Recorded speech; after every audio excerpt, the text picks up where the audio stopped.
Welcome back. This is part 2. We proceed from the part 1. As you can see here, we are working on the totals.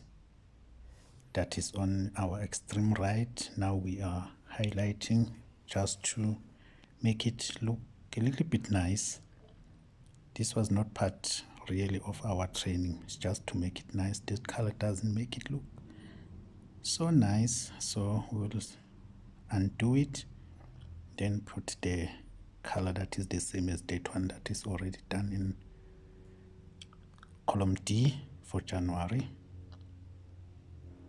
as you can see there. So we must also put the same color there on our extreme right. Remember, now we have the bottom total at the bottom, we have the total at our extreme right, so you can see whether you want to see each month total or you want to see the total for the whole year. Everything is there, so that is, we call it an income statement. Remember, it's not an income statement in the sense of accounting. It's just for our convenience. So you mustn't tell people that you are learning accounting. It's not statement for the accounting. So we are making it bold with that bold signs there on top.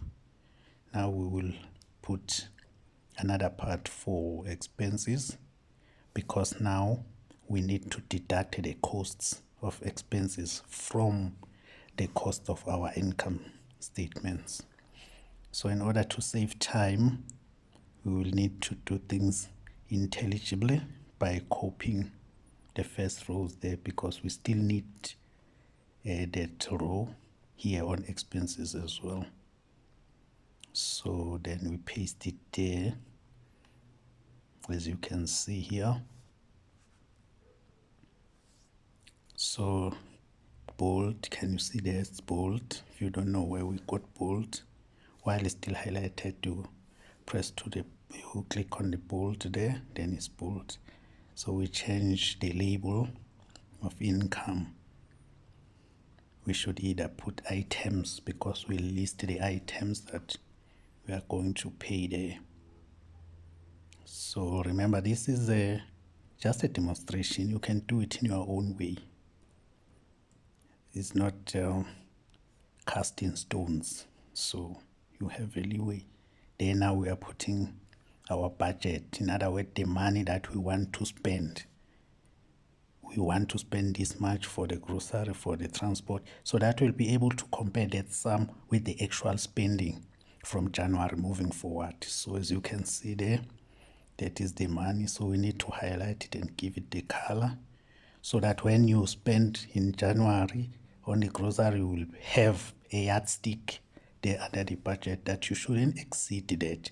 Also, more importantly, you shouldn't exceed the total of the income there, that under January. There we will use that one. Those are the totals, and the total for your budget should not exceed your income, because you cannot pay with the money you don't have. You need to have the money, and then you spend within your budget. That's what budget is all about, as you can see there. So we must find the slightly different color, so that you will see that that one is for the budget. It has nothing much to do with the things on the right hand side, except for comparison purposes. So when you spend it there where I've put my curse, you'll have to compare if you spend within the budget. But let's stretch this column a little bit, as you can see there. So that is our income there. So there we need to get the